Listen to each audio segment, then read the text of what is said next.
শনিবার আগরতলা প্রেস ক্লাবে এক সাংবাদিক সম্মেলনের মাধ্যমে রাজ্যের চা শিল্পের ভবিষ্যৎ নিয়ে গুরুতর আশঙ্কার কথা প্রকাশ করেছে ভারতীয় মজদুর সংঘ অনুমোদিত ত্রিপুরা চা মজদুর সংঘ। চা বাগানের ভেতরে পাম অয়েল, লেবু ও সুপারি চাষ চালু হওয়ায় ত্রিপুরার ঐতিহ্যবাহী চা শিল্প ও হাজার হাজার চা শ্রমিকের জীবিকা আজ সংকটের মুখে বলে দাবি করেছে সংগঠনের নেতৃত্ব। সাম্প্রতিক সময়ে বিভিন্ন চা বাগানের মালিক পক্ষ পরিকল্পিতভাবে চা বাগানের জমিতে পাম অয়েল সহ অন্যান্য বাণিজ্যিক ফসলের চাষ শুরু করেছে।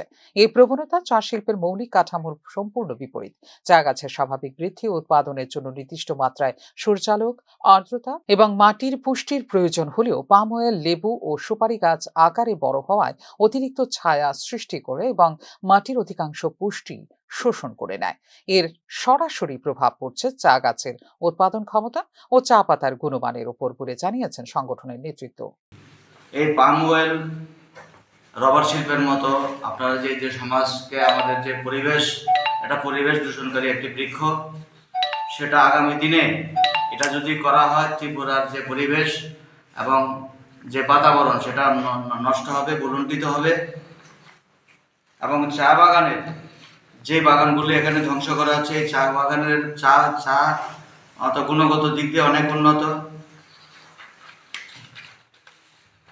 আমরা এটা প্রচণ্ড বিরোধ করছি এবং অবিলম্বে বাগান মালিকদের আহ্বান করছি যে আপনারা অতি সত্বর এই প্রয়াস বন্ধ করুন, না হলে ভারতীয় মজদুর সংঘ শুধু প্রদেশে নয় সর্বভারতব্যাপী আমরা এই আন্দোলনে যাব।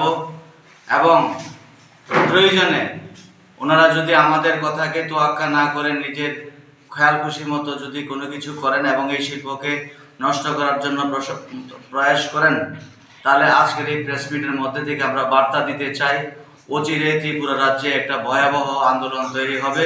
সেটা ভয়াবহ এই কারণে বলছি, যেটা চা শিল্পের উপর একটা প্রচণ্ড মাথায় আঘাত পড়লে হবে এবং হাজারো শ্রমিক পথে বসে যাবে। তাদের জীবন জীবিকা নিয়ে প্রশ্ন, সেই বিষয়ে আমরা কারোর সঙ্গে কম্প্রোমাইজ করব না।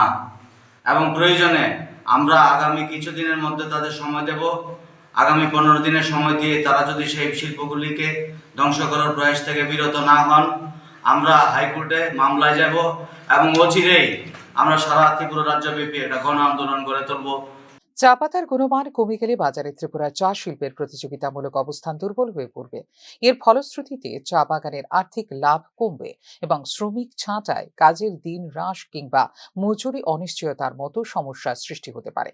শেষ পর্যন্ত এই আর্থিক চাপের বোঝা বহন করতে হবে চা শ্রমিক ও স্থানীয় অর্থনীতিকে বলে জানিয়েছে শ্রমিক সংগঠনের নেতৃত্ব। বিনোদিনী, ফটিকছড়া, মহাবীর, কলাছড়া ও মেঘলিপাড়া চা বাগানে পাম অয়েল চাষের প্রবণতা ইতিমধ্যেই লক্ষ্য করা গেছে। সংশ্লিষ্ট কর্তৃপক্ষের নজরদারির অভাবেই চা বাগানের মূল চরিত্র বদলে দেওয়ার এই প্রচেষ্টা জোরদার হচ্ছে বলে জানিয়েছে ত্রিপুরা চা মজদুর সংঘ। বাগানগুলিতে এই কার্যক্রমগুলি হচ্ছে, আমি কয়েকটা বাগানের নাম উল্লেখ করছি এখানে। যেমন বিশেষত আমাদের বিনোদিনী চা বাগান আমাদের বামুটিয়া এবং মোহনপুর বিধানসভা কেন্দ্রের মধ্যে পড়ে।